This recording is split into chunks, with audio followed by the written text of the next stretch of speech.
Can you guess how many ER visits there were in America last year? 139.8 million.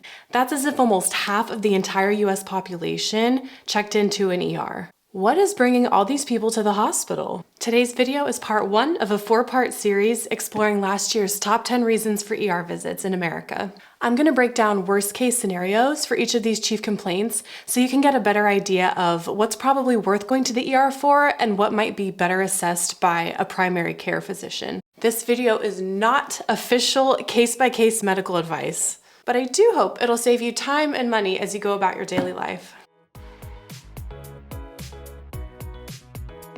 Welcome to Space of Love Health. I'm Caitlin Simonette, a registered nurse who spent the last 6 years in ERs all across America so you don't have to. I'm board certified in adult and pediatric emergency nursing, and I'm excited to be here today to hopefully provide some insight and have some fun. Really quick before we start, it would make my day if you would take a second to hit that like or subscribe button. It helps our team spread the word and help everybody get healthy. Okay, coming in at number 10 with 2.4 million visits, that's the entire population of Wyoming and West Virginia combined. We have mental health emergencies.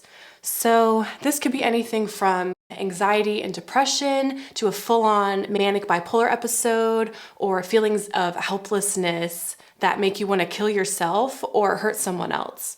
A suicide or homicide attempt would be the worst case scenario. The ER is a great place to go if you're in the midst of a crisis and there's a real safety concern. Otherwise, I've seen the ER make people more anxious, more uncomfortable, worsening their symptoms and prolonging their crisis. So, if you still feel connected to reality, you're thinking concretely and in a goal-oriented fashion, try leaning on your support system first. Those are the people who know you and love you. Ultimately, unless you feel way out of control, that I think is better for managing symptoms and getting help than going to a strange place with strange people. Depending on how you get to the ER, we can help facilitate family being there with you and help you through the crisis. Coming in at number 9 with 2.8 million visits, that's the entire population of Mississippi, we have vomiting. This could be from something as simple as food poisoning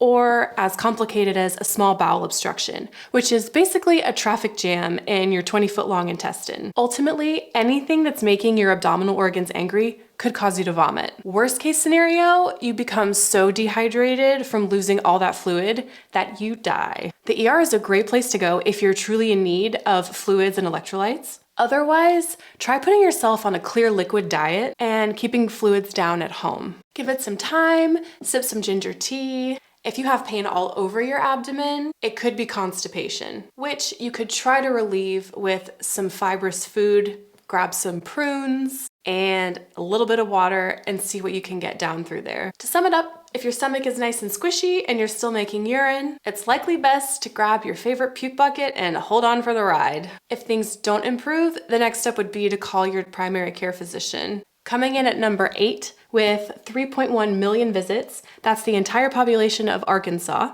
we have back pain. Back pain could be a result of sciatic nerve irritation, a muscle strain from the gym, or a slipped disc in your spine. Worst case scenario is something we call cauda equina syndrome. This is a fancy way of saying that the bundle of nerves hanging from the end of your spine looks like a horsetail, and they've been pinched off with blood supply for some reason, usually a herniated disc.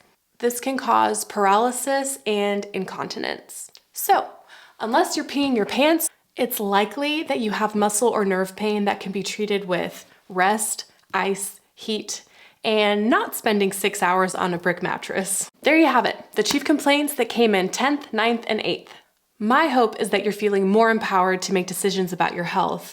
Now that you have a clearer idea of what's likely worth going to the ER for and what you could probably safely wait to have assessed by a primary care physician. I'm so glad you joined me today. If you found this video helpful, feel free to take a second and tap that like or subscribe button. The team and I will be bringing you brand new videos every Monday and Thursday. Next up is part 2 of this series, where I'll break down the 7th, 6th, and 5th top reasons for last year's ER visits and how you can avoid them. I'd love to hear from you. How would you describe your last ER visit? I look forward to reading your comments. Until next time, stay happy and healthy, everybody.